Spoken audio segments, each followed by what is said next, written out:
नमस्कार मित्रांनो, युवराज अकॅडमी 24 या आपल्या एज्युकेशनल यूट्यूब चॅनलवर मी तुम्हाला सर्वांचं स्वागत करतो। तर मित्रांनो, आरोग्य विभाग भरती ग्रुप क व ड आज या ठिकाणी रिस्पॉन्स शीट आलेली आहे। तर मित्रांनो, सर्वात महत्त्वाची गोष्ट म्हणजे आरोग्य विभागातील जी काही रिस्पॉन्स शीट आज आलेली आहे ग्रुप ड आणि ग्रुप क ची, तर महत्त्वाची गोष्ट म्हणजे यामध्ये बऱ्याच विद्यार्थ्यांना कमी जास्त मार्क आलेले आहेत। परंतु मित्रांनो, या रिस्पॉन्स शीटमध्ये बरेच क्वेश्चन आणि त्याचे आन्सर या ठिकाणी चुकीचे देण्यात आलेले आहेत। म्हणजे बऱ्यापैकी मित्रांनो या ठिकाणी जवळपास 5-5, 6-6 क्वेश्चन्स आहे मित्रांनो, या ठिकाणी फरक पडू शकतो। कारण की महत्त्वाची गोष्ट म्हणजे यामध्ये काही प्रश्न असे आहेत की ज्याचे ऑप्शनसुद्धा 2-2 हे सेम आहेत। त्याच्यानंतर काही प्रश्न असे सुद्धा आहेत की ज्यामध्ये 2-2 कन्फ्यूज करणारे ऑप्शन या ठिकाणी त्यांनी दिले, जेणेकरून याचं उत्तर मित्रांनो कन्फ्यूजमध्ये असू शकतं। त्यामुळे जवळपास प्रत्येक विद्यार्थ्यांचे जेवढेही प्रश्न तुमचे बरोबर असतील किंवा याच्यामध्ये 3 ते 4 क्वेश्चनचा या ठिकाणी 100% फरक पडेल।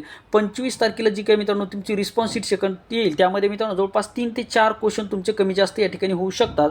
त्यामुळे ज्या विद्यार्थ्याचे मार्क समज कमी आहेत त्याचे मार्क वाढूसुद्धा शकतात, ज्यांचे जास्त आहेत त्यांचे कमीसुद्धा होऊ शकतात। कारण की यामध्ये TCSने जे काही आन्सर शीट दिलेले आहे, तर मित्रांनो यामध्ये बऱ्यापैकी तफावत या ठिकाणी देण्यात आलेली आहे। त्यामुळे मित्रांनो निश्चितच तुम्हाला जे काही सेकंड आन्सर की येईल त्यामध्ये 100% तुमचे मार्क नेमके ॲक्युरेट मार्क तुम्हाला कळून जातील। त्यामुळे निराश होऊ नका मित्रांनो। आणि महत्त्वाची गोष्ट म्हणजे ग्रुप डचा रिझल्ट हा कमीच लागणार आहे मित्रांनो। का कमी लागणार आहे मी पुढच्या व्हिडिओमध्ये तुम्हाला 100% सांगणार आहे।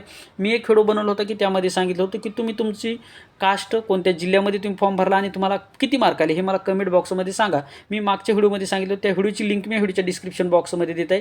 त्यामुळे मित्रांनो तुम्हीसुद्धा तुमचे किती मार्क आले, तुम्ही कोणत्या कास्टमधून आहात आणि महत्त्वाची गोष्ट म्हणजे तुम्ही कोणत्या जिल्ह्यासाठी फॉर्म भरला हे मला कमेंट बॉक्समध्ये सांगा। त्यावर आधारित मित्रांनो उद्या दुपारपर्यंत मी तुम्हाला आपला कट ऑफचा व्हिडिओ बनवून देणार आहे। ठीक आहे, तर मित्रांनो या ठिकाणी आपण थांबूया। थँक्यू, धन्यवाद।